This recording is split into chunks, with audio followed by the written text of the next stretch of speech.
بادشاہ نے قاضی صاحب کو الگ کمرے میں بلا کر کے ایک اہم بات بتائی. کیا بتائی؟ کہ اے قاضی صاحب، اس کمرے کے اندر یا تو تم ہو یا میں ہوں. اس تنہائی میں اگر تم غلطی کا اقرار کر لو گے سزا کے اندر کمی ہو سکتی ہے. کل چل کر اگر دربار میں تمہاری غلطی ثابت ہو جائے گی، وہاں پر تمہارے اوپر کسی بھی طرح کا کوئی رحم نہیں کیا جائے گا. الحمد للہ نحمده ونستعینه ونستغفره ونؤمن به ونتوکل علیہ ونعوذ باللہ من شرور انفسنا ومن سیئات اعمالنا من يهده الله فلا مضل له ومن يضلله فلا هادي له ونشهد أن لا إله إلا الله وحده لا شريك له ونشهد أن سيدنا ومولانا محمدا عبده ورسوله صلى الله عليه وعلى آله وأصحابه وبارك وسلم. أما بعد فأعوذ بالله من الشيطان الرجيم. بسم الله الرحمن الرحيم. قل إن الموت الذي تفرون منه فإنه ملاقيكم ثم تردون إلى عالم الغيب والشهادة فينبئكم بما كنتم تعملون. بارك الله لنا ولكم في القرآن المجيد والفرقان الحميد. رب اشرح لي صدري ويسر لي أمري واحلل عقدة من لساني يفقه قولي. معزز سامعین کرام، ماہ شعبان چل رہا ہے اور رمضان سے ہم لوگ قریب ہوتے جا رہے ہیں. ماہ شعبان سے متعلق کچھ اہم باتیں گزشتہ جمعہ آپ حضرات نے سماعت فرمایا ہے، جس میں ایک اہم بات یہ تھی کہ ماہ شعبان میں بندوں کے پورے سال کے اعمال فرشتے اللہ کی بارگاہ میں پیش کرتے ہیں. پورے سال کے اعمال کو ایک دستاویز کی شکل میں اللہ تعالیٰ کے سامنے پیش کرتے ہیں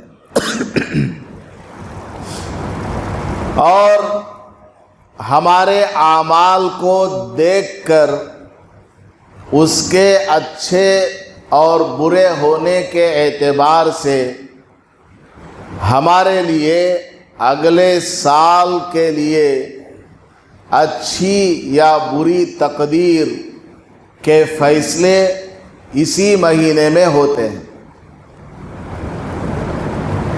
بعض روایات میں ہے کہ 15 شعبان کی رات، جسے اردو زبان میں شب برات کہا جاتا ہے، اس رات میں اللہ پاک اگلے 1 سال کی بندوں کی تقدیر فرشتوں کے حوالے کرتا ہے یا فیصلہ سناتا ہے کہ بندوں کی اگلے سال کی تقدیر کیسی ہوگی، اور شب قدر میں جا کر وہ سارے کے سارے فیصلے باضابطہ فرشتوں کے حوالے کر دیے جاتے ہیں اور ان کو باضابطہ نافذ کر دیا جاتا ہے کہ اگلے سال فلاں کی تقدیر ایسی رہے گی اور فلاں کی تقدیر ایسی رہے گی۔ ماہ شعبان میں نبی پاک صلی اللہ علیہ وسلم اہتمام کے ساتھ روزہ رکھا کرتے تھے۔ آپ سے وجہ معلوم کی گئی تو آپ صلی اللہ علیہ وسلم نے جواب میں ارشاد فرمایا کہ یہ وہی مہینہ ہے جس میں بندوں کے اعمال اللہ کی بارگاہ میں دستاویز کی شکل میں پیش کیے جاتے ہیں۔ اگر اعمال کے اندر کچھ کمی کوتاہی رہ گئی اور اللہ تعالیٰ مجھے دیکھے گا کہ میں روزے سے ہوں تو اللہ پاک مجھے معاف فرمائے گا۔ نبی پاک صلی اللہ علیہ وسلم نے یہ بات ارشاد فرمائی ہے۔ تو ماہ شعبان میں ہمیں روزوں کی کثرت، نفل عبادات کی کثرت، تلاوت ذکر و اذکار کی کثرت اور خاص کر توبہ کا اہتمام کرنا چاہیے۔ اللہ تعالیٰ سے معافی مانگتے رہنا چاہیے۔ پورے سال کے گناہوں کی معافی، انفرادی اعتبار سے ہم سے جو گناہ ہو گئے، اجتماعی اعتبار سے جو ہم سے گناہ ہو گئے، کسی آدمی سے لین دین کا کوئی معاملہ ہے، اس کے اندر کوئی کمی ہو گئی، بندوں سے بھی معافی کرا لیں اور اللہ تعالیٰ سے بھی توبہ اور استغفار کر لیں، کیونکہ انسان کی موت کا وقت کب آنے والا ہے، موت کس طرح آنے والی ہے، کسی کو معلوم نہیں۔ ہمیں کیا معلوم کہ ہم اپنی اس جمعہ کی نماز کو پڑھ کر باہر جا پائیں گے یا مسجد ہی میں ہماری موت آ جائے گی۔ نبی پاک صلی اللہ علیہ وسلم تو یہ فرمایا کرتے تھے کہ مجھے نماز کا ایک سلام پھیرنے کے بعد دوسرا سلام پھیر پاؤں گا یا نہیں، اتنی زندگی کا بھی کوئی بھروسہ نہیں، کوئی گارنٹی نہیں۔ تو ہماری زندگیوں میں سال ہا سال یہ عرصہ گزرتا جا رہا ہے، زندگی کے اندر کوئی تبدیلی نہ آئے، اعمال کے اندر کوئی تبدیلی نہ آئے، گناہوں سے دور رہنا، نیک اعمال کی طرف بڑھنا، یہ سب ہماری زندگی میں نہ ہو تو پھر اچانک موت آ جائے، بغیر توبہ اور استغفار کے، بغیر اللہ کو راضی کیے ہوئے ہم مر گئے تو پھر ہماری کوئی حفاظت کرنے والا نہیں رہے گا۔ قبر کے اندر ہماری کوئی حفاظت کرنے والا، عذاب سے بچانے والا نہیں رہے گا۔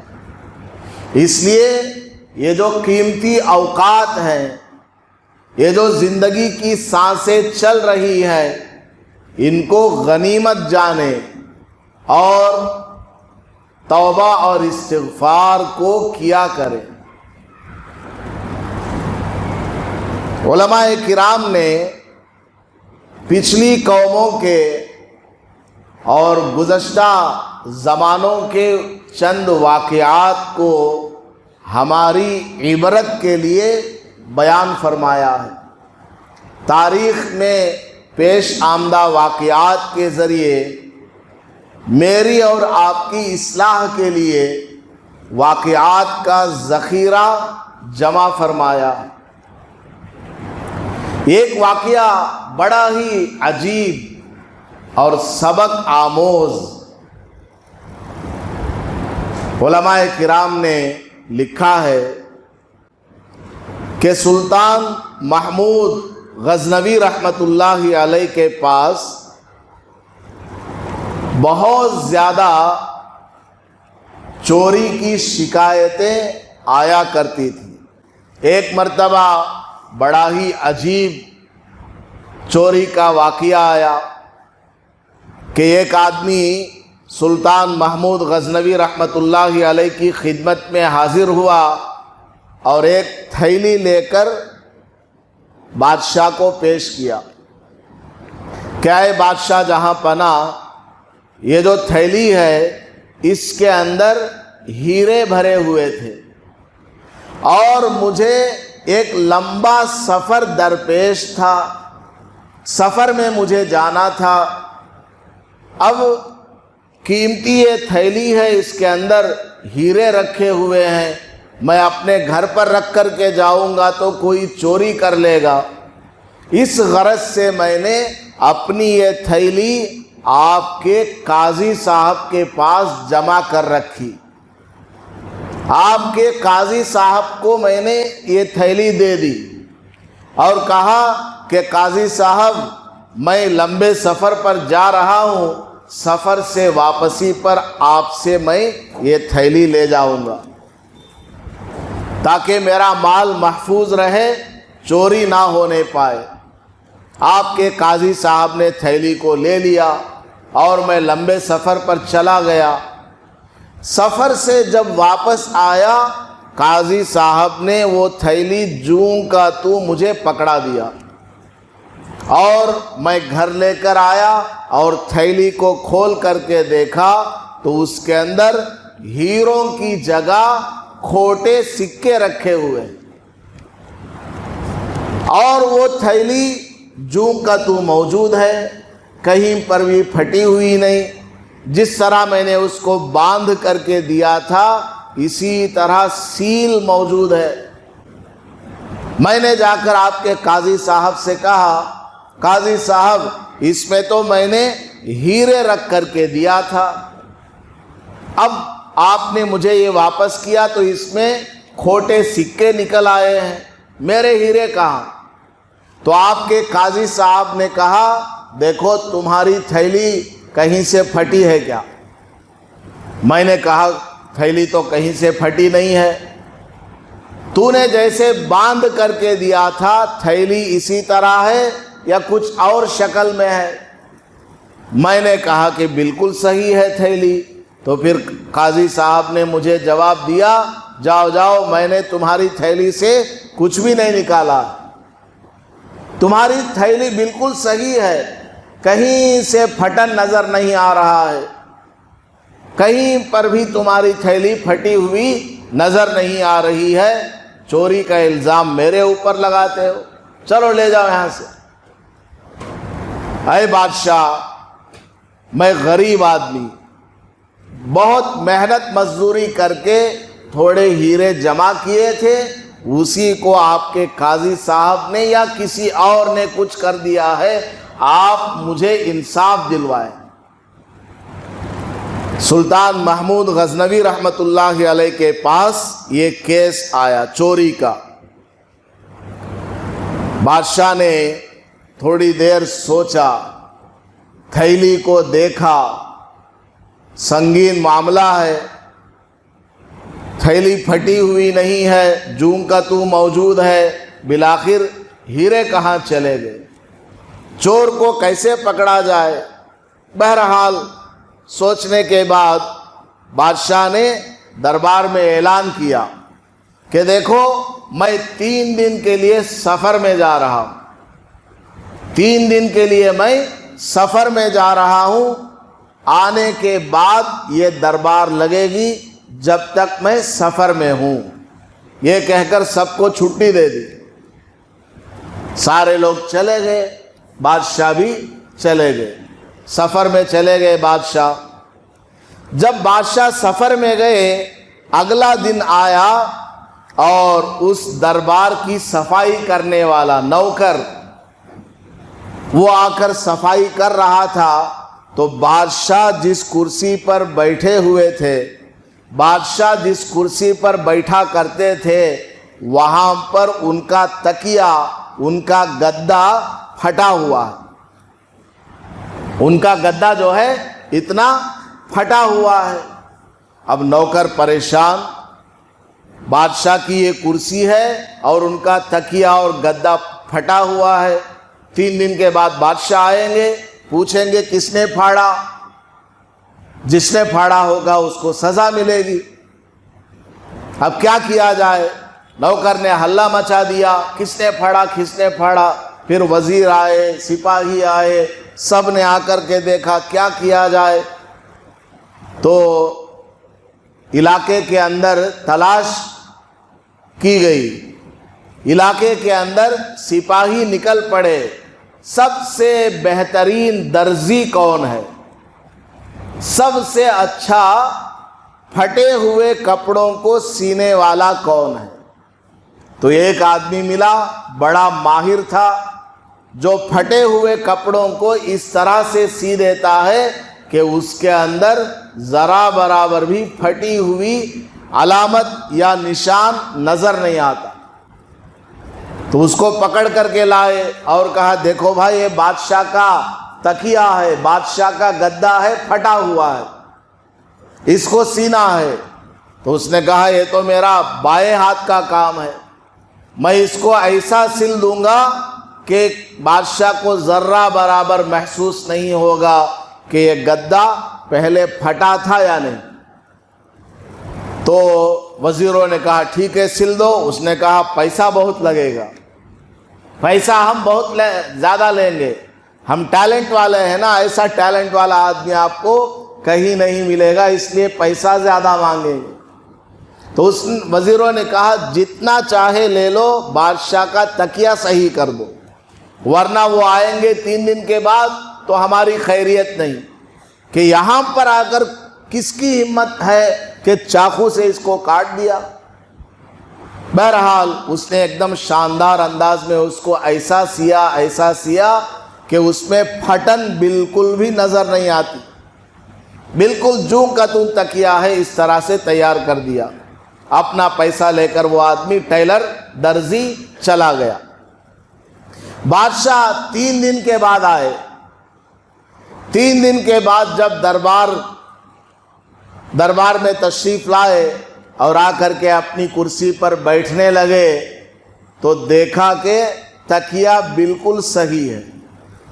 بادشاہ نے دربار میں پوچھا اعلان کر کے، ارے میرا تکیہ کس نے سیا ہے؟ بادشاہ نے کھلے دربار میں پوچھا میرا تکیہ کون ہے سینے والا؟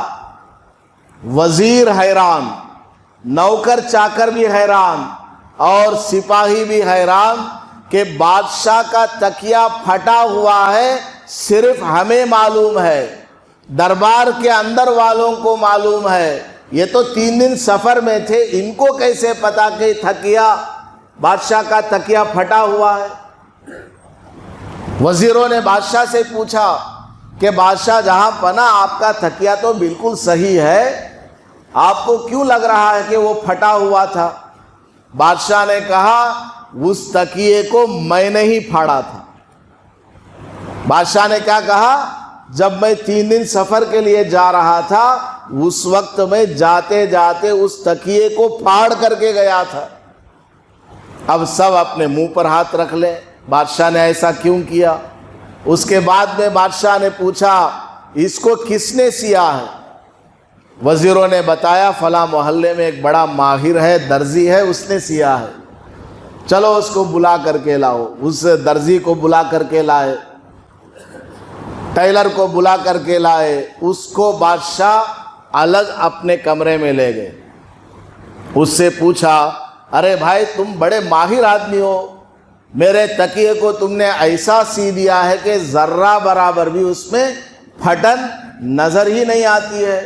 ماشاء اللہ شاباش کہہ کر اس کو شاباشی دی. اور باتوں باتوں میں وہ جو غریب آدمی آیا تھا, جو تھیلی لے کر کے آیا تھا جس میں ہیرے بھرے ہوئے تھے, اور قاضی صاحب نے اس میں سے ہیرے نکال کر کھوٹے سکے ڈال دیے تھے, وہ تھیلی اس ٹیلر کو دکھائی. بادشاہ نے اس ٹیلر کو تھیلی دکھا کر کے پوچھا ارے بھائی بتاؤ اس تھیلی کو بھی تو نے ہی سیا ہے؟ تو وہ کہنے لگا ہاں جی میں نے ہی اس کو سیا ہے اور کافی پیسہ بھی مجھے ملا. پوچھا کہ کس نے سیا ہے, کس نے سلوایا ہے؟ اب وہ درزی تھوڑا ڈر گیا کہ میں نے خامخواہ بادشاہ کو بتا دیا, بادشاہ کے سامنے میری زبان کھل گئی, خاموش رہنا چاہیے تھا. جلدی میں نے اپنی تعریف سن کر کے بتا دیا کہ ہاں میں نے ہی اس کو سیا ہے. بادشاہ نے کہا بتانا پڑے گا کہ یہ تھیلی تمہارے پاس کون لے کر آیا تھا سلوانے کے لیے؟ تو اس ٹیلر نے بتایا آپ کے قاضی صاحب آئے تھے, آپ کے قاضی صاحب آئے تھے اور کہا دیکھو اس کو پھاڑو اور اس میں سے سارے ہیرے نکالو, تھوڑے تم رکھ لینا تھوڑے میں رہ لوں گا, اور اس کو ایسا سینا ہے کہ پتہ نہ چلے کہ کسی نے اس کو پھاڑا ہے. بادشاہ نے کہا ٹھیک ہے تم چلے جاؤ. وہ چلا گیا درزی, قاضی صاحب کو بلوائے. قاضی صاحب کو بادشاہ بلوائے اور سپریٹ کمرے میں وہیں بٹھا کر کے پوچھا قاضی صاحب آپ کے پاس ایک غریب آدمی آیا تھا, ہیرے آپ کے پاس جمع کر کے گیا تھا, ان ہیروں کا کیا ہوا؟ قاضی صاحب نے کہا مجھے تو نہیں معلوم ان ہیروں کا کیا ہوا. اس نے جیسا مجھے وہ تھیلی پکڑائی تھی میں نے ہو بہو تھیلی اس کو پکڑائی ہے. بادشاہ نے کہا کیا یہی وہ تھیلی ہے؟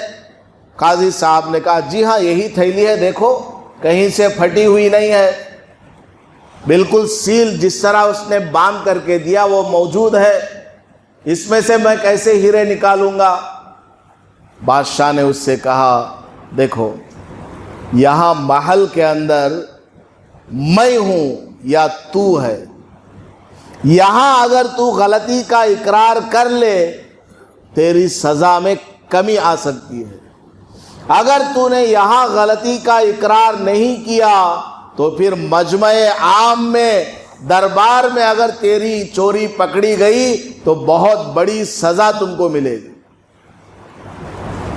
قاضی صاحب نے سوچا کہ تھیلی تو پھٹی ہوئی نہیں ہے, سینے والا بھی ماہر تھا, اس کو بھی میں نے گھوس کھلایا ہوا ہے, وہ بھی بادشاہ کو معلوم نہیں ہے, اس لیے بادشاہ کو کیسے پتہ چلے گا؟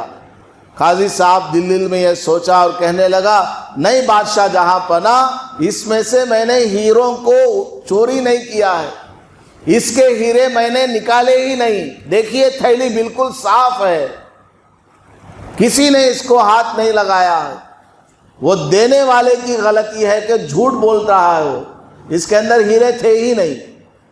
تو بادشاہ نے دوبارہ پوچھا کہ دیکھو قاضی صاحب یہاں پر یا تو تم ہو یا میں ہوں, غلطی مان جاؤ گے تو پھر سزا میں کچھ تخفیف ہو سکتی ہے, مجمع عام کے اندر اگر تمہاری غلطی ثابت ہو جائے تو بہت بڑا فیصلہ تمہارے خلاف ہوگا. قاضی صاحب نے کہا نہیں میں نے تو نہیں چرایا. بہرحال بادشاہ جہاں پناہ نے قاضی صاحب کو کہا کہ چلو دربار میں. اگلے دن دربار بلائیے.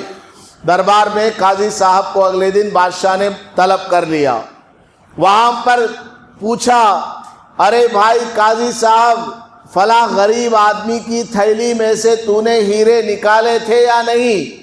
تو قاضی صاحب کہنے لگے کہ بادشاہ جہاں پناہ وہ تھیلی جس طرح اس نے مجھے دی تھی جوں کا تو میں نے واپس کر دیا ہے, اس میں کہیں کوئی پھٹن نہیں ہے, بالکل سیل پیک ہے, میں نے چرایا نہیں. تو بادشاہ نے اندر سے اس درزی کو بلوایا اور کہا کہ بتاؤ کیا واقعہ ہوا. درزی کو دیکھ کر قاضی صاحب پسینہ پسینہ ہو گئے۔ درزی نے سارا واقعہ سنایا، کھلے عام پورے دربار کے اندر قاضی صاحب کی رسوائی ہوئی، قاضی صاحب کو شرمندہ ہونا پڑا۔ بادشاہ نے کہا، اے قاضی صاحب، میں نے تم سے پہلے ہی کہا تھا کہ کمرے میں یا تو تم ہو یا میں ہوں، یہاں اگر غلطی مان لو تو سزا میں کمی آئے گی، لیکن تم نے غلطی کو نہیں مانا۔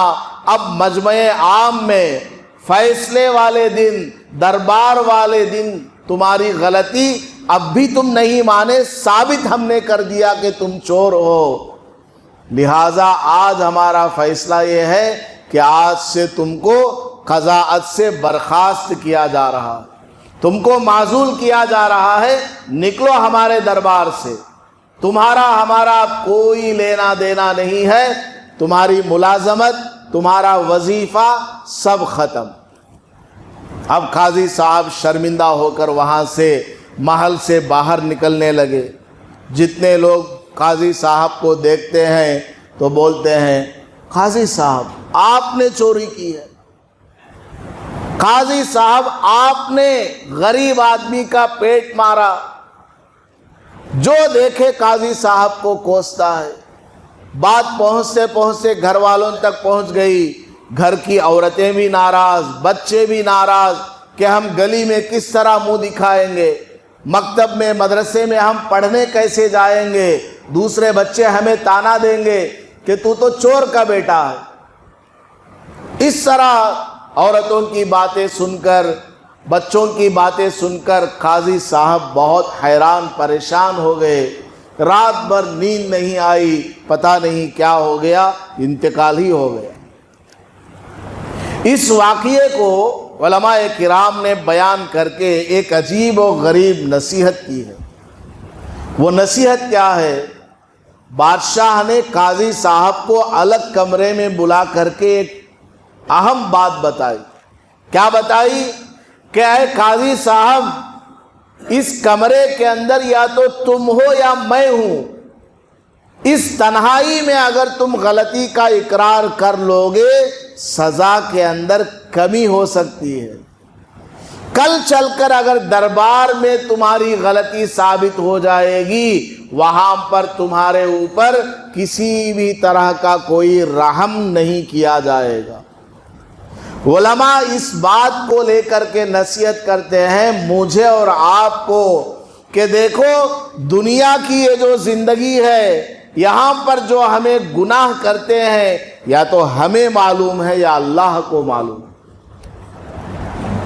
ہمارے گناہ آپ کو نہیں معلوم، آپ کے گناہ ہمیں نہیں معلوم۔ لوگوں کے ساتھ جو لین دین میں جو گڑبڑی ہوتی ہے وہ الگ چیز ہے، لیکن انفرادی اعتبار سے بندہ اللہ کا کتنا بڑا نافرمان ہے، اللہ کے سوا اور اس بندے کے سوا کوئی نہیں جانتا۔ تو علماء نصیحت کرتے ہیں کہ اس تنہائی میں، اس دنیاوی جو زندگی ہمیں ملی ہوئی ہے، اس غنیمت والی زندگی میں اللہ سے توبہ اور استغفار کر لو، اپنی غلطیوں کا اقرار کر لو، معافی مانگ لو اس زندگی میں۔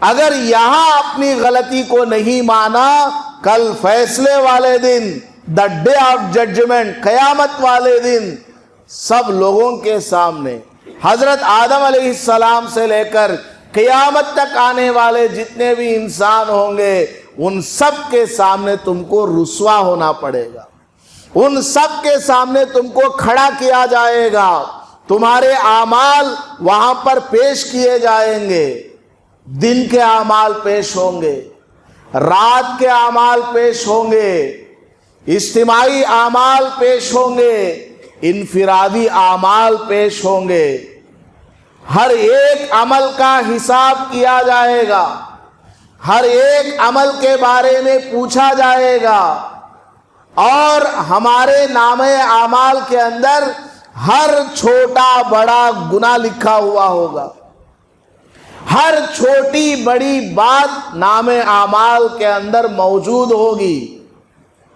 انسان اس کو دیکھے گا قیامت میں کہ یہ نام اعمال کیسا ہے کہ اس کے اندر ہر چھوٹا بڑا گناہ لکھا ہوا ہے، حالانکہ کسی کو معلوم نہیں تھا، کسی نے دیکھا نہیں جب میں وہ گناہ کر رہا تھا، کسی کو پتہ ہی نہیں تھا جب میں وہ مال چرا رہا تھا، لیکن فرشتوں کو تو معلوم ہے، اللہ کو تو معلوم ہے، سب اس میں A to Z لکھا ہوا انسان پائے گا اور اپنا سر پیٹے گا، چیخے گا، چلائے گا، ہائے ہائے دنیا کی 60 سال کی زندگی ملی، 70 سال کی مجھے زندگی ملی، اس میں اگر میں توبہ کر لیا ہوتا، دنیاوی زندگی میں اگر میں اپنی غلطیوں کا اقرار کر لیا ہوتا تو آج قیامت والے دن مجھے اتنے لاکھوں کروڑوں کے مجمع کے سامنے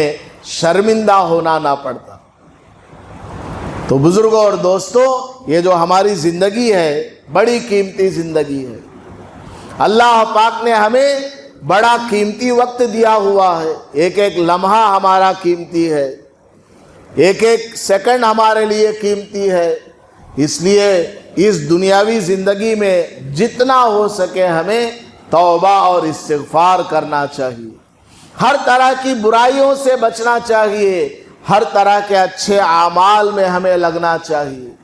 سال گزرتا ہے، دوسرا سال آتا ہے، ایک شعبان چلا گیا، دوسرا شعبان آیا، وہ مہینہ جس کے اندر ہمارے سارے کے سارے اعمال، پورے سال بھر کے اعمال اللہ کی بارگاہ میں پیش ہونے والے ہیں۔ ویسے تو اللہ کے سامنے سب کچھ ہے، اللہ تعالیٰ A to Z ہمارا جانتا ہے، لیکن ایک دستاویز کی شکل میں، ایک رپورٹ کی شکل میں ماہ شعبان میں اللہ کے سامنے رپورٹ پیش کیا جاتا ہے کہ فلاں آدمی کیسا ہے، فلاں آدمی کا عمل کیسا، فلاں نے اس سال میں کیا کیا، فلاں نے اس سال میں کیا کیا ہے، سب کچھ اللہ کے سامنے پیش کیا جانے والا یہ مہینہ ہے۔